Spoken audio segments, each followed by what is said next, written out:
এছাড়াও যারা আমাদের সম্পাদক মণ্ডলীতে আছেন, আজকে যদি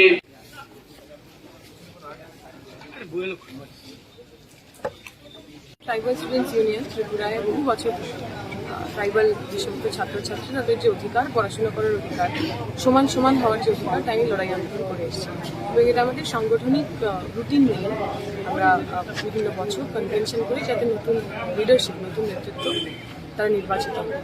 আমরা দেখেছি বিগত দিনে কেন্দ্রের সরকার হোক অথবা রাজ্যের সরকার, যেহেতু দু জায়গাতেই বিজেপির সরকার রয়েছে, তারা যে নীতি নিয়েছে, যে নিয়ম নিয়েছে, তার সবটাই অ্যান্টি স্টুডেন্ট, ছাত্র বিরোধী, এবং পার্টিকুলার যারা পিছিয়ে পড়া পরিবার থেকে আসা, ট্রাইবাল পরিবার থেকে আসছেন, সংখ্যালঘু পরিবার থেকে আসছেন, অথবা শিডিউল কাস্ট পরিবার থেকে আসছেন, মেয়েদের জন্য শিক্ষার যে সমস্ত পরিসরগুলো ছিল সেগুলো ছোট করা হয়েছে।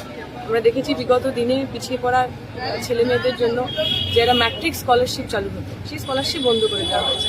নয়া শিক্ষানীতির কথা যাই সরকার বলছে, যদি সেটা প্রণীত হয় তাহলে গরিব খেটে খাওয়া মানুষের পড়াশোনা করার অধিকার একেবারে শেষ হয়ে যাবে। যার পকেটে টাকা আছে সে ভালো পড়াশোনা করবে, গরিব সাধারণ খেটে খাওয়া পরিবারের ছেলেমেয়েরা পড়াশোনা করতে পারবে না। যেরকম আমরা বাজারে যাই, যার কাছে বেশি পয়সা সে ভালো সবজি কেনে, যার কাছে কম পয়সা সে ফেলে আসে সবজি কেনে, শিক্ষাটাও সেরকম হয়ে যাবে। শিক্ষার এই যে পণ্যায়ন, শিক্ষাকে ব্যবসায় পরিণত করা, এর বিরুদ্ধে আমাদের এই কনভেনশন। পার্টিকুলারলি ট্রাইবাল পরিবারের যে ছাত্রছাত্রীরা যারা এখনো পর্যন্ত মার্জিনে রয়েছেন, পিছিয়ে রয়েছেন, তাদের জন্য লড়াই সংগ্রামটা আগামী দিনে আরো কঠিন হবে। সেই আগামী দিনের লড়াই সংগ্রামে কি করে আমরা একসাথে থাকবো, আমাদের নীতি কি হবে, আমাদের স্ট্র্যাটেজি কি হবে, তার জন্য